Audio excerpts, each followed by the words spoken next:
آج مجھے اس بزم میں جس عنوان پر لب کشائی کا موقع ملا ہے وہ ہے استاد اور تعلیم۔ استاد اور تعلیم کا رشتہ لازم ملزوم کسی قدرت کا ہے جو کہ ازل سے لے کر ابد تک قائم رہے گا۔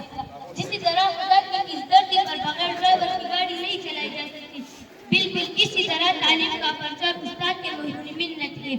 اگر تعلیم خزانہ ہے تو اس کو بانٹنے والا کا نام استاد ہے۔ خزانہ اگر نہ بانٹا جائے تو اس سے کوئی فائدہ نہیں اور ایک جگہ پڑا رہے تو بیکار ہے۔ صرف استاد ہی اسے کام میں لا سکتا ہے۔ حدیث نبوی ہے، خیر منکم من تعلم القرآن وعلمہ، تم میں سے بہتر وہ ہے جو قرآن سیکھے اور دوسروں کو سکھائے۔ علم صرف کتابوں تک محدود نہیں بلکہ استاد کے سینے میں ہوتا ہے اور اس کا فائدہ تب ممکن ہے جب اسے دوسروں تک منتقل کیا جائے۔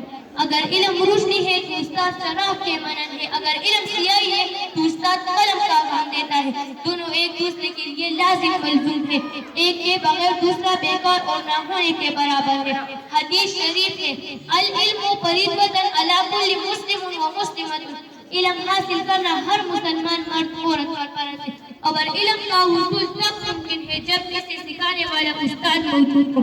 علم ہمیں انسانیت کا درس دیتا ہے، علم ہی کے ذریعے ہم حق و باطل کی پہچان کر سکتے ہیں، علم صراط مستقیم کی نشاندہی کرتا ہے، علم ہی کے بدولت سے انسان نے فضا و ہوا و بحر کو مسخر کیا ہے اور علم عمل ہی کے مرہون منت ہے۔ اس لیے تو مفکر پاکستان فرماتے ہیں، عمل سے زندگی بنتی ہے جنت بھی جہنم بھی، عمل سے زندگی بنتی ہے جنت بھی جہنم بھی، یہ خاکی اہل فطرت ہے، نہ نور ہے نہ ناری۔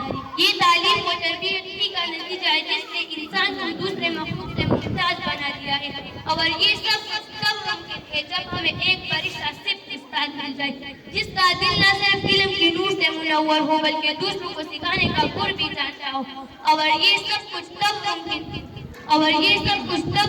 ہے جب ہمیں ایک فرشتہ صرف استاد مل جائے جس کا دل نہ صرف علم کی نور سے منور ہو بلکہ دوسروں کو سکھانے کا گر بھی جانتا ہو۔ الغرض ہم رب کائنات کو بھی صرف اور صرف علم ہی کے ذریعے پا سکتے ہیں۔ اللہ تعالیٰ ہمیں اپنے استاد کی عزت و احترام اور علم حاصل کرنے کی توفیق عطا فرمائے، آمین۔ میں اپنی تقریر کا اختتام ایک شعر سے کرنا چاہتی ہوں۔ اے قلم آدم سے چل کر عزت کا مقام ہے، اے قلم آدم سے چل کر عزت کا مقام ہے، تیری روح کے نیچے میرے معزز استاد کا